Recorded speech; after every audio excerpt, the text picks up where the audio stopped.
Bro, okay. Welcome back to Fire Force Anime Review, episode number 22. This is reviewing the 26th episode of the anime Flames of Madness and the 225th chapter of the manga Nascent Moonlight. First, talking about the newest episode of the anime, which dips a lot of the manga. A lot more than usual. I mean, you usually, like in the case of the first season, the highest amount of chapters they adapted from one episode was 4.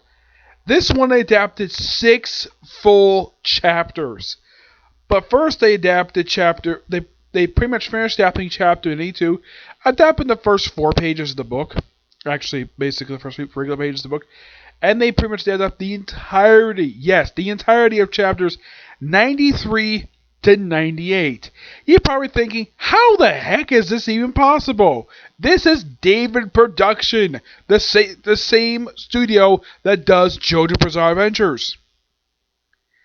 In my opinion, what they adapted here was really good. They made some small little changes here and there, but mostly put, they kept everything else within the manga. And I was surprised they adapted 6 full chapters for this one episode. And this is almost the entirety of the first Company 4 arc. Yeah, except for like the last chapter, which I was shocked to see that. Episode starts up, pretty much finishing up 92. Like, for the first minute of the episode, we have Shira and Captain Obi talking about his picture for the Fireman New calendar. Yep, now this is taken from the first few pages of chapter 92. Why in the world they say for this episode 4 is never actually explained. It's kind of an odd chronological order they dubbed it as. And, excuse me, when the anime presents it is that right after they have the conversation, it's like, oh, thanks to your meeting with this guy's granddaughter, you're going to meet the captain of Company 4. Yep, because you met his granddaughter, the lieutenant for Company 4, and you're going to meet him. He's like, cool. Talk about the developers. Alright. And, well, it of course is later revealed that he sent Arthur along too, but that's revealed a bit later. And then he goes to the Company 4 headquarters wearing his uniform. First time he's wearing an actual uniform since the pilot, actually no, not since the pilot episode. He did wear a uniform for the first Company 1 arc. Yeah, he did wear it briefly. Yep. Now when he gets to the area where he meets Lieutenant Pawn, it's actually a slight change. Now, most of the scene is the way presented in the anime. It's presented pretty much most of the same, except that you make one difference. They actually use his famous whistle this early, because in the manga, he's already got his whistle. He got his whistle a little bit later for a battle, which I'll get to that. Here, they establish it early. Kudos on the part of the people who made this episode establish it early, because if you read the manga, like, wait, why is he using a whistle for? Yeah, why is he the whistle here? Well, this explains it. It's around his neck. So, apparently that Shira can understand what the heck he's saying, even though he's got a whistle in his mouth. And he sees someone he knows from the academy, which he proceeds to knock him down. And though his dialogue is slightly different here, mostly, yeah, he does chastise, like anybody basically tries to beat it up, we should knock him down.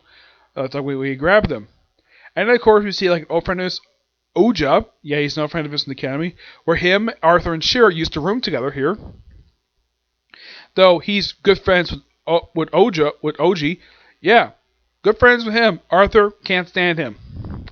And so they basically, they talk a little bit, and then they go, and then the lieutenants take him straight to the captain. Captain Agu. They go in the office, and pretty much what happens from this point forward is pretty much straight from the manga. No real change here, surprisingly. They do change slightly how some stuff is ordered.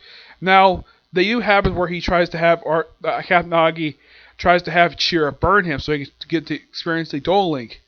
He resists at first, and then of course he explains why he got the scar here. There is a slight change here, because in the manga they actually show his wound fresh right after he got it, when he got sliced by an inferno. In the anime, they just show his glasses being sliced, and of course his face got sliced too. They don't show his face, which I kind of get the reason why they did that, because it was kind of graphic to see someone look like they've already been slashed like that. Yeah, I kind of get the reason for that, but aside from that, it's mostly the same. Yeah, of course, y'all, this also was going on when the whole city was on fire. Yep. And then, like, right after that, because of his experience with Duel Link, then all of a sudden, we also see there's also a slight change where the second pillar, yes, second pillar, yeah, she is with somebody. I think his name is Hijima. I don't remember this guy's name.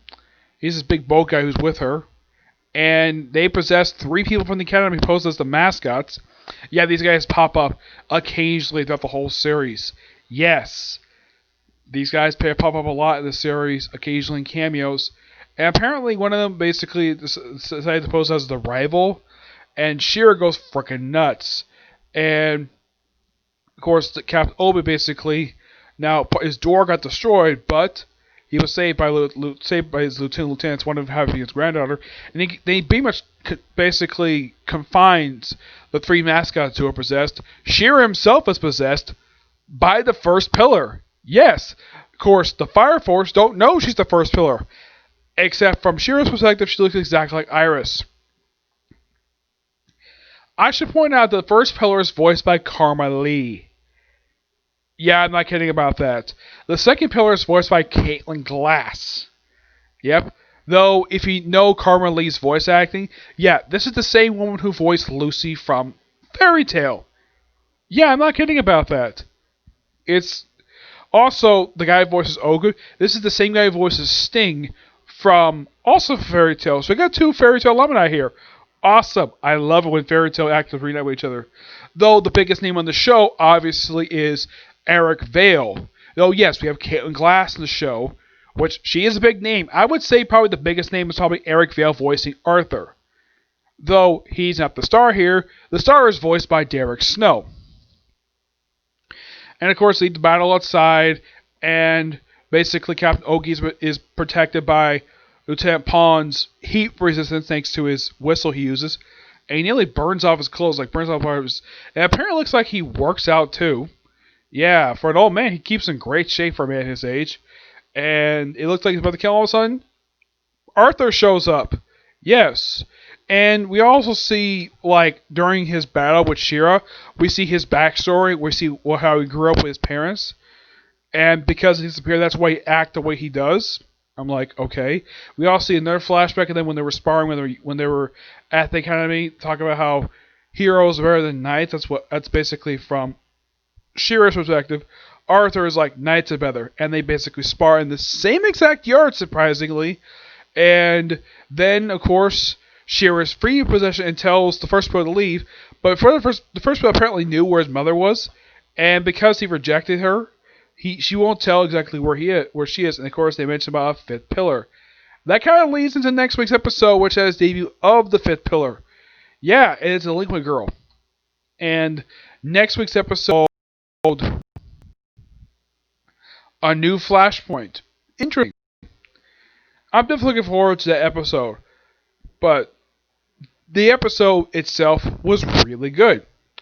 It's kind of similar to how JC Staff adapted One Punch Man. Would adapt a whole bunch of chapters and make it look really good. Yeah. All in all, great episode. Now on new chapter of the manga, Nascent Moonlight. And this is a focus on the captain of Company 7. Where he faced off against his former mentor, who is now pretty much a talking inferno. And that's pretty much what this is. Let me just be sure.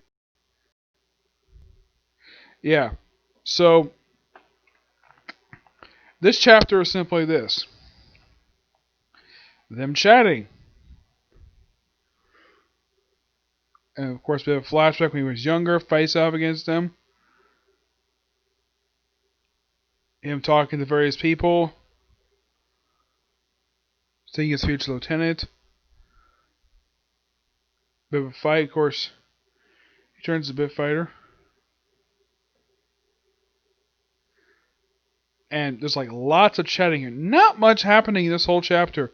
It's mostly just a flashback of the captain of Company 7. That's simply what this is. It's barely in progression forward.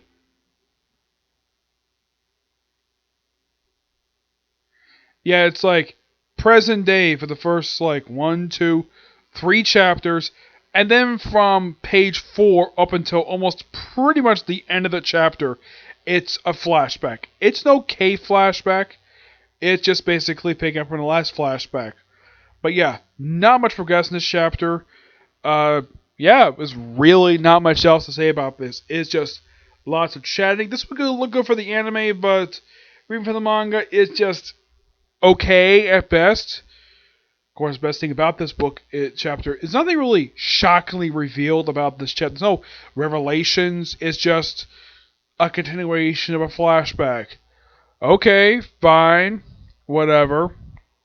I would have thought we'd pass this, but nope, we have to have more flashback stuff. Okay, can we get back to the fighting, please? Alright, fine, we have to wait next week to see what exactly happens next. Yep. But I'm going to give this chapter roughly a 8 out of 10. It's a big step down from the last chapter. Like, oh my gosh. There is like nothing happening this whole chapter except experiencing a flashback. A pretty good flashback, mind you, but you have to read exactly what this one's about. Okay, so that's it for this particular review. My next 2 reviews are reviews of the new chapter of One Punch Man. Yeah, first time in about 3 months I'm reviewing new chapter of One Punch Man. And new chapter of Attack on Titan. Yep, but see you next video. Bye.